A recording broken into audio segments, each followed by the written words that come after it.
So welcome students. In last two classes we have studied about the gas separation and perforation. In today's class we will study about the liquid membrane technology. So till now we have studied the process like reverse osmosis, gas separation and perforation. In all of three processes the membranes are the solid membranes, but we can also use liquids as a membranes. So what is the benefit to use liquid as a membrane? Basically the diffusivities of different component or different feed species in the liquids are much more higher than the solid membranes. So if you use the liquid as a membrane, then you have the much higher diffusivities, as well as that's why much higher fluxes. So fluxes will be much higher. The second thing is that you can change the chemical composition of liquid very easily, because generally liquids are soluble for the different type of compounds. So you can mix the different type of compounds in the liquid very easily, and you can change the solubility very easily in the liquids. So additives can be easily added in the liquids to decrease or increase the solubility of the different species in the liquid. There are two different types of membranes: liquid type membrane, liquid membranes technologies. First is the supportive liquid membrane, and second is the emulsive liquid membrane. So we will, in this class we will discuss the both type of liquid membrane technologies. So first we will see how this method work.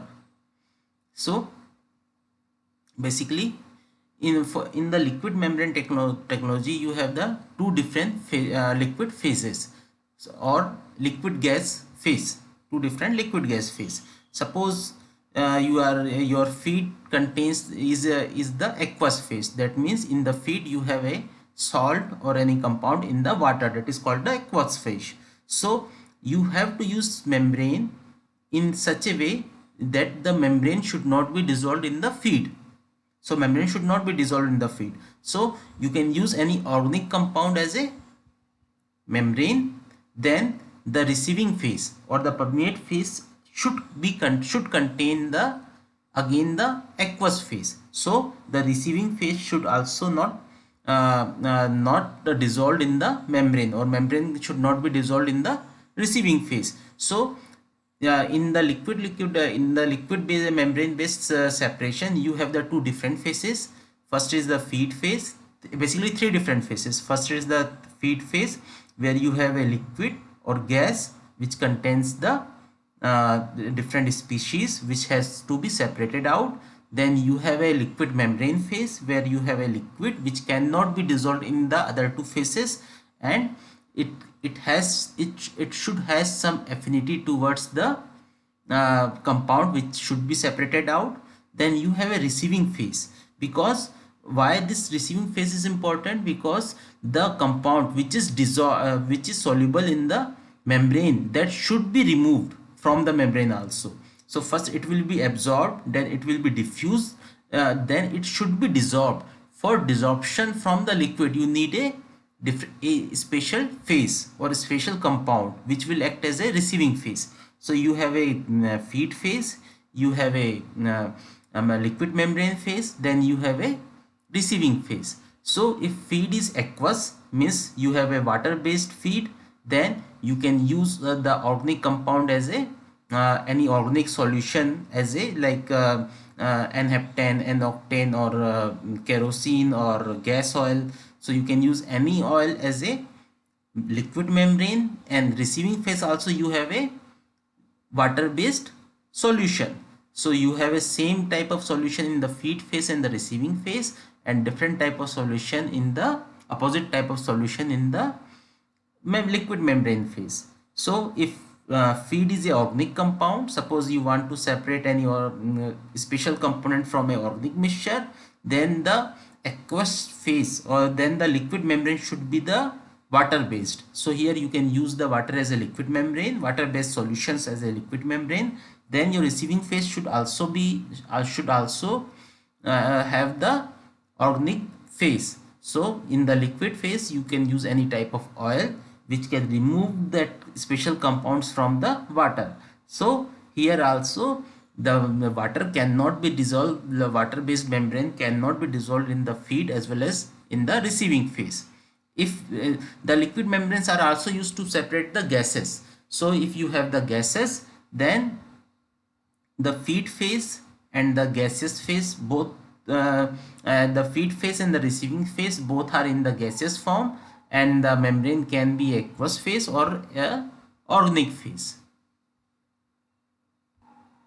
Now we will study about the structure of the different types of liquid membranes. So as I already told you that liquid membranes are either the supportive type liquid membrane and or the emulsion type liquid membrane. So in supportive type liquid membrane you have a microporous solid membrane. So membrane might be the solid membrane might have a polymeric membrane or a ceramic membrane or a metal membrane. So you have a microporous structure, thin film structure, and inside the pores you fill the liquid which act as a membrane.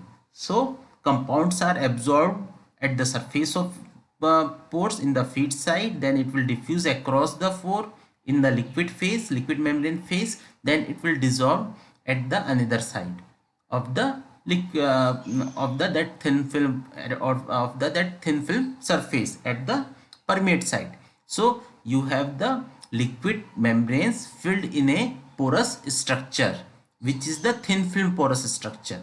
So this is called the supportive type liquid membranes. So the supports may be a organic solid support or inorganic solid support. Means support might be the polymeric support or the ceramic support or the metal support, but it should be porous and it should be thin, because the diffusivity will depend, the flux will depend upon the thickness of the membrane. So if it is very thick, then the diffusivity will be low. So you should ensure that the thickness of the support should be very less and it should be porous.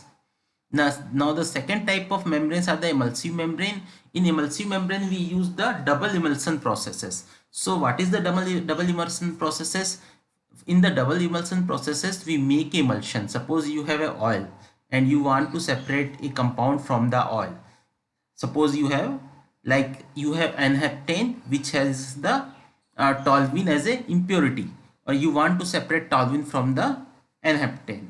So you just make that N-heptane or that oil as a emulsion in the water, or in a type of water based solution. So this is the emulsion. The oil will comes as a droplets inside the water phase. So here you have a water which is the continuous phase, and the droplets contains the oil. Now you make that water, you can dissolve that water based emulsion again in a third oil. So this third oil will work as a receiving phase. Now this is the double emulsion. Here in the bubble, in this big droplets, you have the water based emulsion which contains the small droplets of oil. So these small droplets act as a feed phase. The intermediate water phase or intermediate this liquid can act as a liquid membrane, and that continuous outside continuous phase work as a receiving phase. So you have a receiving feed phase inside the small droplets, the intermediate phase or the liquid membrane in the big droplets, then you have the receiving phase in the as a continuous phase outside the big droplets. So this is called the double emulsion processes. So these emulsion processes are very famous for separation of different special type of species. So we will discuss the both processes separately. Now the transport mechanism of the liquid based membrane processes. So similar to the pervaporation process and the gas separation process, here we define a parameter selectivity, which is the dA/SA divided by dB/SB. So suppose you have the mixture of two compounds A and B in the feed side, and you want to separate out the A selectively through the membrane, then the selectivity can be defined as the product of diffusivity of A and the solubility of A divided by the product of diffusivity of B and solubility of B. So if the value of selectivity is higher than 1, then you can separate out the A from the mixture, and if the value of selectivity is lower than 1, then you can separate out the B from the mixture, but the value of selectivity should not be equal to or nearly equal to 1, otherwise you will not have the separation, or you will have only the partial separation. So you should be the membrane should be selected in this way, that the selectivity of the membrane should be dimensionally higher than 1 or dimensionally lower than 1. Then only you have the complete separation or the desirable separation by using the liquid membrane. Now the mechanism in the liquid membranes, we can use the third component as well for the separation, and that components third are called the liquid membrane additives or the coupling agents. So these coupling agent or the liquid membrane additives used to facilitate the transport across the membrane. So there are different mechanisms which can be used to explain the working of the coupling agents or the additives. So first is the additives to increase the or decrease the selectivity of one component in the liquid membrane. So we can add a third additive as a carrier species or as a coupling agent, which can absorb, which can improve the solubility of compound of a or a specific compound from the liquid feed, and which will affect the transportation of the system. So for example, if you want to remove the organic compound from any organic mixture, then you can use the N-methyl pyridine as a additives to separate out the compound A from the mixture. So what is the working of what is the application of this compound? This compound will improve the solubility of the liquid membrane. Generally liquid membrane is the aqueous based solution, so this compound will improve the solubility of the aromatic compound inside the liquid membrane. Now the second type of mechanism is called the solute trapping mechanism. So in solute trapping mechanism, we use the additives in the receiving phase or the permeate phase. So in receiving phase, we use a specific additive which will react with A and remove the and helps the desorption of A from the liquid membrane. Suppose you are separating out the A plus B from this mixture and you use a type of membrane, liquid membrane here. So C is a compound which can react with A easily or far, which have the very fast reaction with A and make the A compound D. So it will helps to reduce the concentration of A at the receiving side at the membrane surface. So the driving force will improve. Why? Because driving force is in the mass transport, driving force is the difference in the concentration at the both end of the membrane.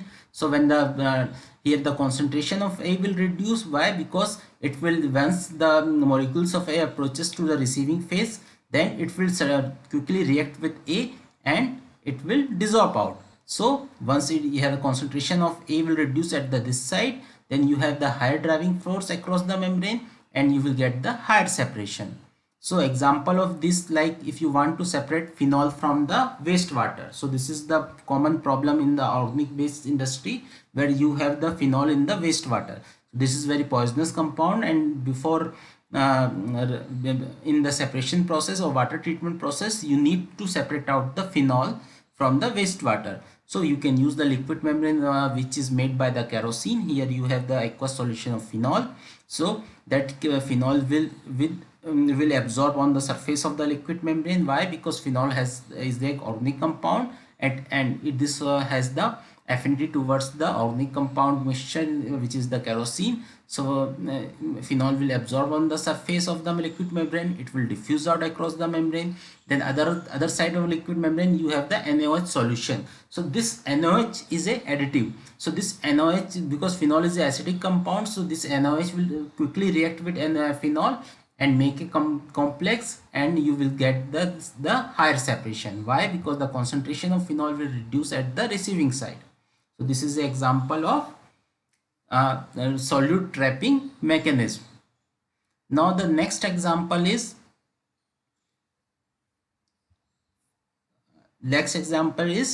carrier mediated transport. So there are two different type of carrier mediated transport. First is the facilitated transport and second is the coupled transport. So first we will talk about the facilitated transport. In facilitated transport, if the solubility of A in liquid membrane is very small, then we use a third component. We add a third carrier species B, which act as a facilitator. So what is the working of V? At V, B can be easily react with A and make a complex AB. Then this complex at the feed side, then this complex will be transported from the feed side to the receiving side, and at the here you have the different environment of at the feed side and receiving side. Environment means you have the different temperature, so you have the different pH values at the both side. So in the receiving environment, this complex AB will be easily break down, and then A will be dissolved from the liquid membrane. So here B act as a carrier species which carries out A from the feed side to the feed side to the receiving side. So it make a complex which can be easily transported across the membrane. Then it will be, and that complex will be break down at the receiving side. So this is called a facilitated transport, where B facilitate the transport of A. Now second type is the coupled transport. In coupled transport, you have the transport in the both side of membrane. Suppose you have the feed which contains A and B compounds, and receiving side also you have the mixture which contains A and B compounds. Then you can use a carrier species C.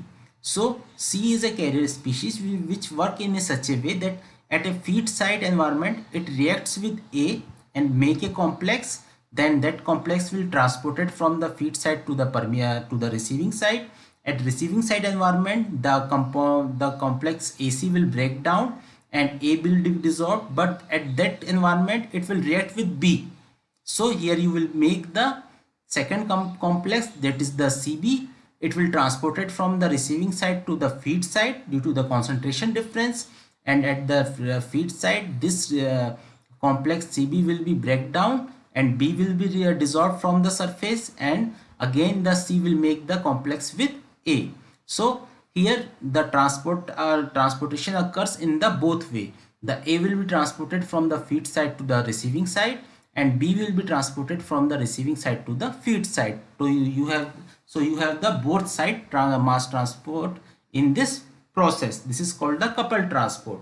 So example is the separation of Cu ion. So copper ion. So copper ion can be separated by the complex organic compounds. So these are the organic compounds which act as such a way that at the feed side this organic compound will degraded, and it will make the bond with Cu ion, and it will make CuR2 complex. This CuR2 complex will be degraded in the receiving side, and it will remove Cu ion, Cu plus ion will remove. Then it will react with H positive ion, which H positive, and that make the HR compounds, and that HR complex will be transported from the receiving side to the feed side, and then at the feed side this HR compound again break down, and then R react with the again the copper ions. So in this way you have the both side transported, where the copper ion will be transported from the feed side to the receiving side, and protons will be transported from the, or H plus ions will be transported from the receiving side to the feed side. Now then you have the carrier compounds or the additives which are the photo facilitated. So photo facilitated are the compounds which make the complex with the specific species present in the mixture in such a way that that species can be break down in presence of photons or in presence of light. So here C is a complex which act in such a way that it will make a bonding with A or a complex with A, that is the AC in the feed side. Then that AC will transported from feed side to the receiving side, and receiving side you have the light source. So the in presence of that light source, AC will be break down and A will be dissolved from the surface of the membrane. Then C will be again transport back to the feed side. So this is called the photofacilitation transport. Then you have the electrofacilitation transport. In electrofacilitation transport, you can use the electric power as a transfer for the making or breaking the compounds. So here you have a complex, you have a carrier species C in such a way that in the feed side you have cathode, and in the receiving side you have the anode. So at the presence of cathode, the A will react with C plus ion and make AC plus compounds, and this AC plus ion, because it is a cathode, so it has the affinity towards the electron, so it will take the electron, it will give the cathode has the will provide the electron to the this ion, and it will make the AC, it will make the AC complex compound at the anode. This AC plus ion will give the electron, then it will make the AC plus ion, and then AC plus ion will be break down in A plus and C plus ion. So here the electrical force or electrical potential works in both way. First thing, electrical potential will help to break down the compounds, and second thing, electrical potential also help to transport it this C plus ion.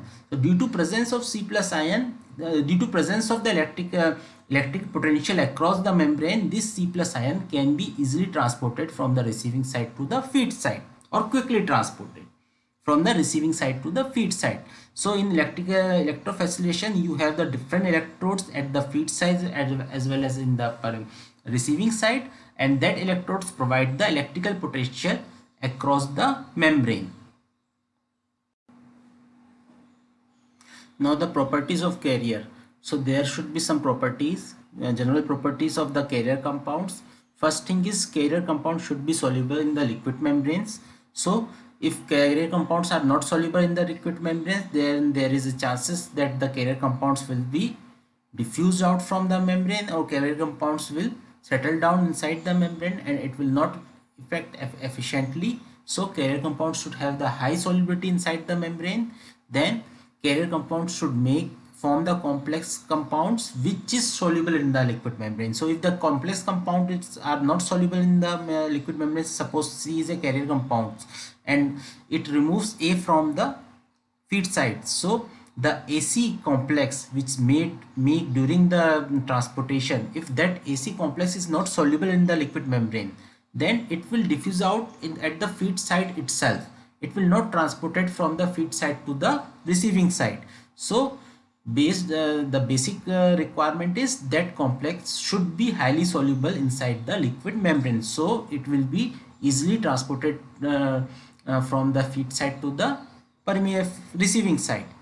The third requirement is that carrier compounds should be non-soluble, insoluble in both external phases, that is the phase that are the feed phase as well as the receiving phase. So if carrier compound is slightly soluble in the feed phase or the receiving phase, then the carrier compound will diffuse out from the liquid membrane with time, and you will lose the amount of carrier compound with time. So that process will not sustain with time. So the carrier compound should be insoluble in the feed phase as well as the receiving phase.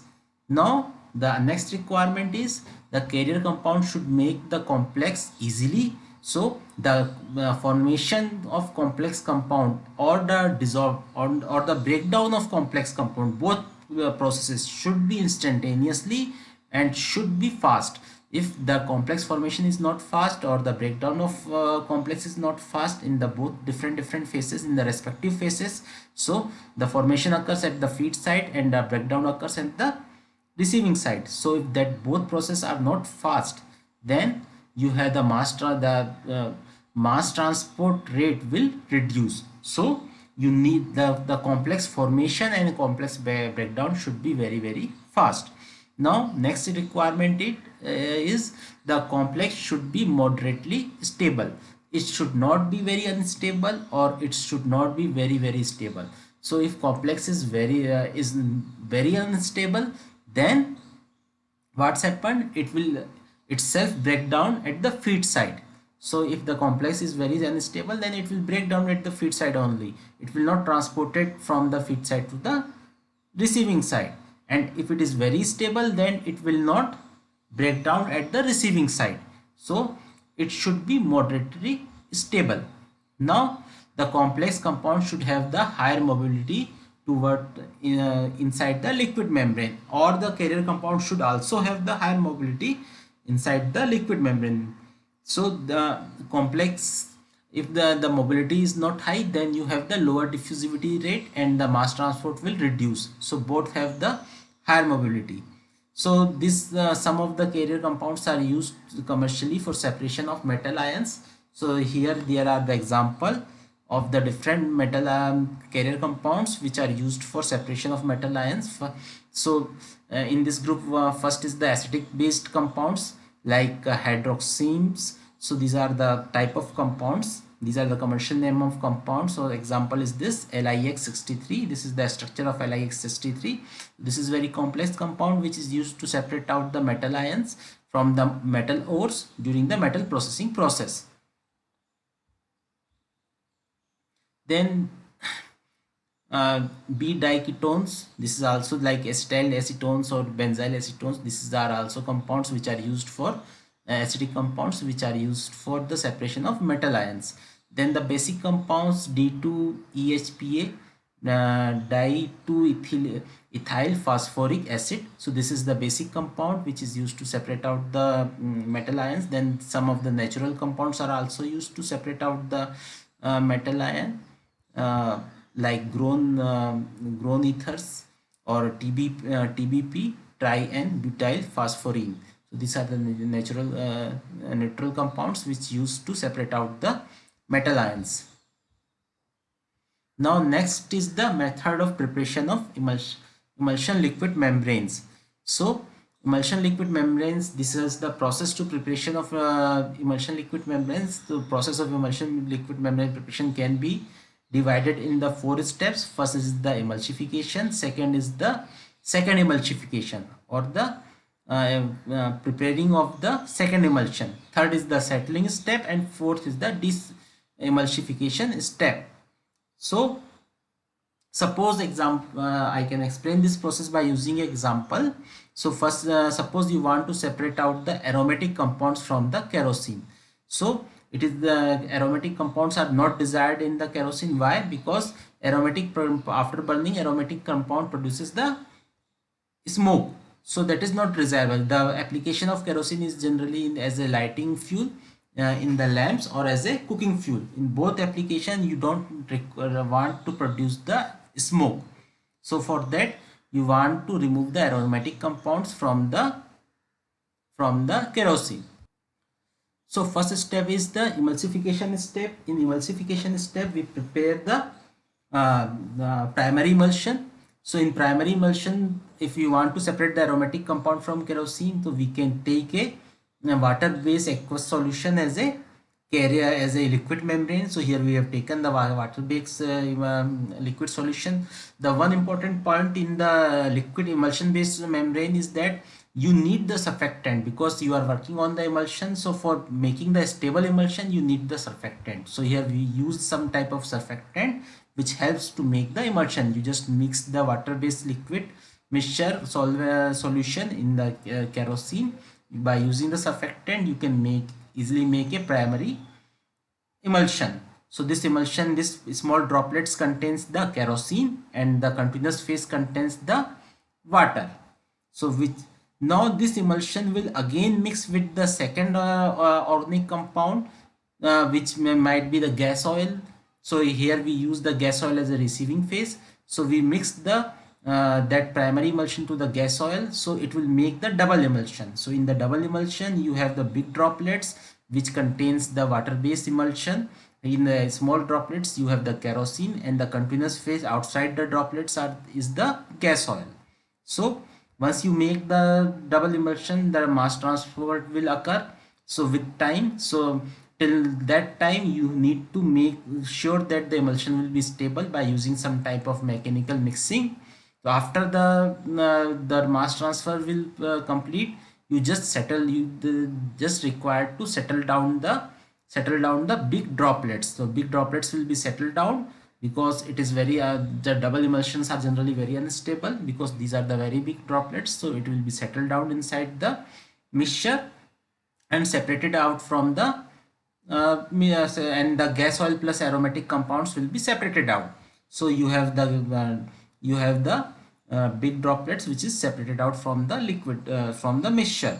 So this is your primary emulsion. So in the next step you need to separate out the primary emulsion. The important point is the primary emulsions are generally very stable. Why? Because in primary emulsion you are using the emulsification. And why it should be very stable? Because otherwise it will not make the double emulsion. During the preparation of double emulsion, the primary emulsion should be remain stable, otherwise these droplets will be break down and the oil will be mixed with the receiving, the feed phase will be mixed with the receiving phase. So first primary emulsion should be very stable so that it will not break down during the making of the double emulsion. So in de-emulsification step, you can use the different processes such as the electrostatic demulsification, heat treatment, phase dilution, shear force, or adsorption process, adsorption of kerosene for demulsification. So once the demulsification occurs, you will have the separate phase of water and kerosene. Now the important parameters and the operating condition in this process. So most important parameter in the liquid based emulsion separation processes are the membrane stability, large interfacial area, and mass transfer coefficient. So membrane should be stable so that you will get the longer time for separation. The interfacial area between the should be high, that means the droplet should be small so that you have the higher separation. Then the mass transfer coefficient should also be high, so you will get the higher mass transfer flux, you will get the higher fluxes. And the important operating condition which you can manipulate it, you can manipulate during the process are the concentration of surfactant, then the droplet hold up, then the temperature, then the treatment ratio, then the RPM or the mixing rate, then the internal reagent concentration, means the carrier species concentration. So what are, how this parameter affects the, how this operating condition affects the parameter? Suppose you have the higher concentration. So first is the concentration of surfactant. If concentration of surfactants are high, your membrane will be stable because the work of the surfactant is to make the stable emulsions. So it will strongly affect the stability and it will improve the stability, higher concentration of surfactant. But it will not affect the mass transfer because the basic purpose of surfactant is only to improve the stability. And again it moderately affect the interfacial area. So interfacial area is highly affected by the RPM and moderately affected by the surfactant. So if you have higher surfactant, you have the higher interfacial area. Then the micro droplets hold up. So how much micro droplets present in the system? So it will affect the stability, significantly affect the stability. If the micro droplets hold up are high, then you have the lower stability. Then it will affect the mass transfer rate. So if the number of droplets are higher, then you have the higher mass transfer rate, and it will not affect the interfacial area because interfacial area is not defined based on the micro droplet hold up ratio. Then the temperature, if you have the higher temperature, then the stability will lower, mass transfer improves with the temperature because diffusivity improves with the temperature. Then the interfacial area will be reduced with the increasing the temperature because the tendency to prepare the membrane will reduce. Then the treatment ratio means how much you have the liquid membrane, concentration of liquid membrane liquid. So it will slightly affect the stability, it will moderately affect the mass transfer rate.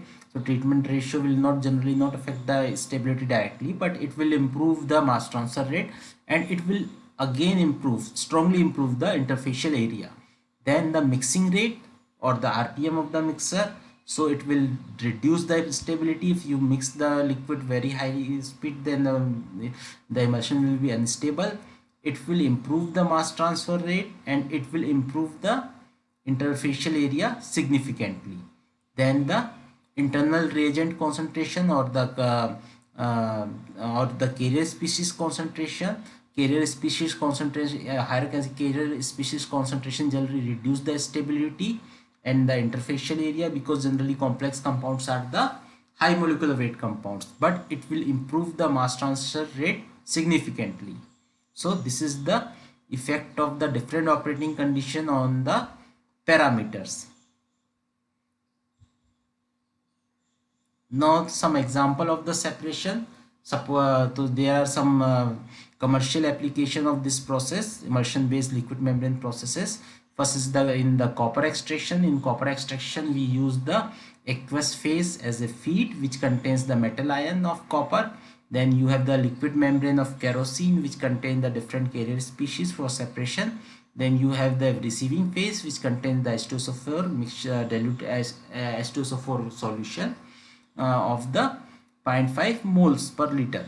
Then we can use this as a phenol separation. In phenol separation you have the aqueous phase which contains the phenol. Then you have the receiving liquid membrane which is generally the kerosene based membrane, and it contains the different carrier species. Then you have the receiving phase which contains the NOH solution, because this is a acidic compound. Then you have the for the hydrocarbon separation. Here you have the n-heptane solution which contain n-heptane. Then you have a membrane which is the aqueous solution of the non-ionic with the non-ionic surfactant, and it contains the n-methyl pyrrolidine as a carrier. And here in the receiving phase you have the dodecane as a receiving material. Then you can use this process for ammonia separation. In ammonia separation you have a feed species, you have the feed mixture as a aqueous solution which contains the ammonia. Then you have the liquid membrane which is generally the paraffin oil with the different carrier species. Then you have the receiving phase which contains the H2SO4 solution for separation of ammonia, because this is ammonia is again a basic compound. Now we will start with supportive liquid membranes. So there are some characteristics of supportive liquid membrane.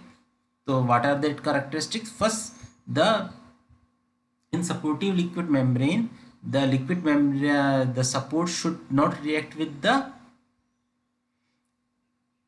So first property is support should be compatible with the liquid membrane, or liquid membrane should be compatible with support. So there should not be any reaction between the support and the liquid membrane, or there should not be any reaction between the feed and liquid support or the receiving phase of support. Suppose you are using the H2SO4 solution for receiving phase and you are using the metal porous metal plate as a support, then the H2SO4 solution will itself react with the that metal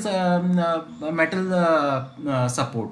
So you cannot use the metal support with H2SO4. Similarly, you cannot use any support, any material as a support which may react with either the liquid membrane or with the feed or with the receiving phase. So the support should be inert for the liquid membrane, for the feed phase as well as for the receiving phase.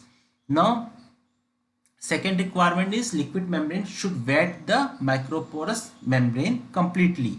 So if there is no compatibility between the liquid membrane and the microporous support, then liquid membrane will not enter in the pores.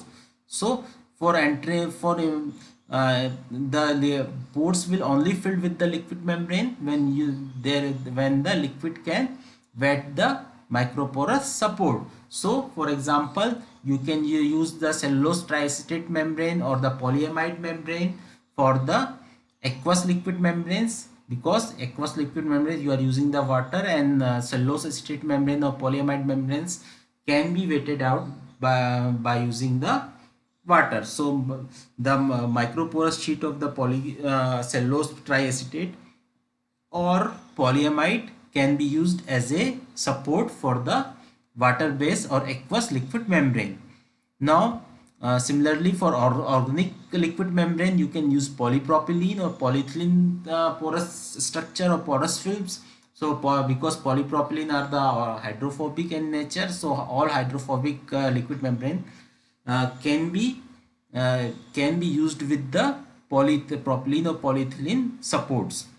Now the next requirement is the pores should not be very small. Why? If pores are very small, then it is very difficult to enter the liquid inside the pores. So if the, and second point is, if pores are very small, then the difference between the vapor pressure of liquid membrane itself reduces inside the pore.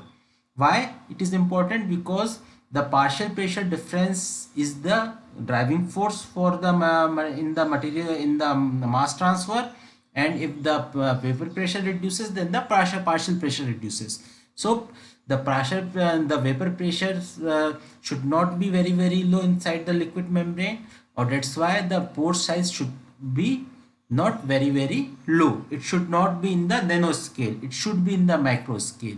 And if the pore size are very large, then membrane will not be stable. It will, the liquid will be released out from the pores due to the gravity itself. So the pore size should be moderate. It should be in the micro scale, it should not be in the nano scale, otherwise pore will be empty. And it should not be in the millimeter scale or the centimeter scale, otherwise the liquid will be leached out from the support. Now next point is the porosity should be high. So you have the higher interfacial area. Interfacial area in this process, in the supportive liquid membrane process, interfacial area directly depends upon the porosity of the membrane. Porosity means the surface area of the pores divided by the total surface area of the support. So the surface area of pores should be high. There are more pores in the surface of the support, so it will provide the higher interfacial area for mass transport.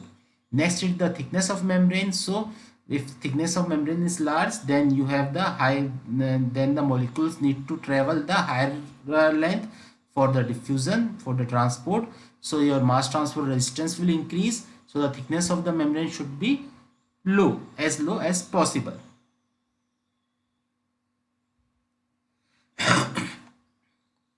Next, some example of the supportive liquid membrane applications.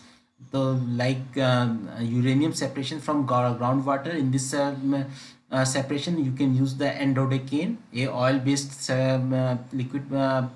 liquid as a membrane. Then this is the carrier. These two can be used as a carrier, and the stripping phase you can use any type of acid which can react the metal ion and remove it. Now again you can use this process for the SO2 separation from the flue gases, where you can use water as a solvent membrane. NaHSO4 can be used as a carrier, and inert gas can be used as for the receiving phase. This is the example of the gas-gas separation using the liquid membrane. So here SO2 is in gas, means SO2 is in the gaseous phase, and inert gas is also a gas phase. So here you have the gas-gas separation using the membrane process. Now you can use this process for the copper ion separation for the purification of copper, or as we used in the emulsion process. So here again kerosene is a solvent or the liquid membrane. Then you have the ketone compounds for the as a carrier, and dilute H2SO4 aqueous solution for the stripping phase or the receiving phase. You can also use this process for separation of a different type of metal ions from the ores, where you can use phenyl hexane as a liquid membrane, and crown ether as a carrier, and you can use the deionized water for the stripping phase.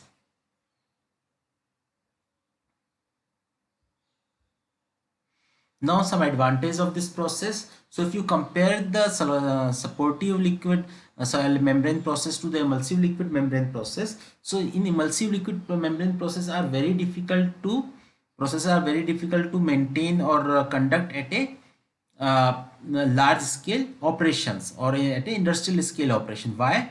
Because in industrial the making the preparation of the emulsion itself a very difficult task. It is very difficult to prepare a emulsion at the industrial scale. Then the preparing the double emulsion which is stable with time in the industrial scale operation is very difficult. In comparison to that, the supportive liquid membranes are easy to make. So you can prepare the supportive you can use this process for the industrial scale operation, supportive liquid membrane based process. Then other point is based on the pore size, porosity of the support, you will get the higher interfacial area in comparison to the emulsive liquid membrane. In emulsive liquid membrane, the interfacial area is 1000 meter square per meter cube. In supportive liquid membrane, it is 10,000 meter square per meter cube. Next point is it is stable. Generally, supportive liquid membrane is stable for the longer time, so you can operate it in the continuous manner.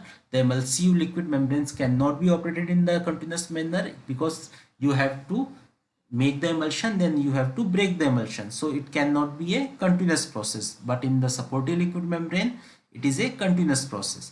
Third is high selectivity and fluxes, because you can change the fluxes, and selectivity will depend upon the porosity also, interfacial area also. So if you have the thinner membrane, then the fluxes will be high. If you have the thinner membrane, you can use the different type of carrier species also to improve the selectivity. Then the stripping solution volume may be made smaller than the feed, so that the solution can be concentrated simultaneously.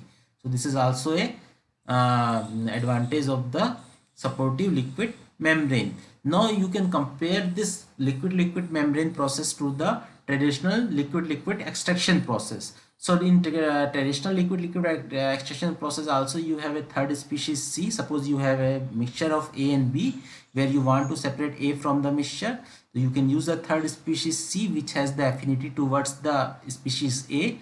So species C will break the complex with A, then you can separate out the AC compound from the B easily. Then that AC will be break down in the stripper step. So here you have the three step, where first in step you will make the, you can separate, you will introduce the species C in the mixture of AB, so that it will make the complex compound AC. That complex compound will be sent to the scrubber, where you can remove the other impurities. Then that AC will be sent to the stripper. In stripper, that compound will be break down and A will be removed, and the B will be recycled. A will be removed and C will be recycled to the extraction step itself. Now if you compare this process to the liquid membrane, physically or physically both processes are same. Here also you have the carrier species which separate out the compound. Here also you have the carrier species which separate out the compound. Physically both processes are same, but the difference is the design of process, the engineering design of process. In liquid membrane, you have a single compartment where you are doing the extraction process and the stripping process itself. In the liquid extraction process, you have the three different compartments. So the capital cost as well as the operating cost of the liquid extraction process is very much higher than the liquid membrane based process. And second thing is, in economically also, the liquid membrane processes are much cheaper in comparison to the liquid extraction processes. Now some disadvantage of these processes. In the liquid membrane, in the emulsive membrane process, the most important disadvantage is that it is difficult to make. Emulsion first are difficult to make, then emulsions are difficult to maintain. Their emulsion are generally unstable, so it is very difficult to maintain the emulsion. If you are using the high mixing rate or lower mixing rate, then either the emulsion will not make, or emulsion will break down during the process. And sometimes you have the poor membrane formation process, and sometimes the droplet size is not good, so you will not get the proper result. So this is the disadvantage of the emulsive liquid membrane process. And second disadvantage is it required emulsifiers. So emulsifier is a chemical compound, so it will increase the chemical footprint of the process. So it will increase the cost of the process using the emulsification, and it will increase the chemical footprint of the process itself. So you have to, in the later stage, you have to treat the water again to remove that emulsifier in the waste stream. Next is supportive liquid membrane. Disadvantage of supportive liquid membrane. So what are the disadvantages? So first disadvantage is if your liquid membrane has the lower vapor pressure, like you are using the water as a liquid membrane, or you are using a kerosene or some lower molecular weight organic compound as a liquid membrane, so it will itself vaporize from the, with time it will vaporize from the microporous support, and then you have the partial mixing of the feed side to the receiving side. So if your membrane is liquid membrane is not stable, then it will vaporized, or it will leached out from the system. Second is be in the supportive liquid membrane, because you have the support to sometimes support itself start to react with the carrier species. So you have the different parallel reaction or the irreversible reaction which occurs during the supportive liquid membrane process, and carrier species will remove from the system with time. So the supportive liquid membrane process also cannot be worked with the longer time as a continuous manner. So this is the limitation of the supportive liquid membrane process. Now the last point is that this process can also be used for the gas-gas separation. Generally the supportive liquid membrane processes can be used for the gas-gas separation. So there are some example of the gas-gas separation. So this process can be used for O2 N2 separation from the air, where cobalt silane is used as a carrier. Then this process can be used for the CO2 separation from the flue gases, where bicarbonate is used as a carrier. Then for separation of the H2S gas from the flue gas, where the bicarbonate used as a carrier, or you can use the ion exchange membranes for the separation. Then this process can be used to separate out the ethylene propylene separation, where you can use the Ag plus ion as a carrier, because Ag plus ion has the 1000 times the higher solubility towards the ethylene, selectivity towards the ethylene than the propylene, and this is actually a commercial process, ethylene propylene separation. Generally ethylene propylene separation occurs based on the Ag plus ion by using the liquid membranes. So ethylene propylene has the different application in the industry, both compounds and important applications. So yeah, that can be separated out by using the liquid membranes.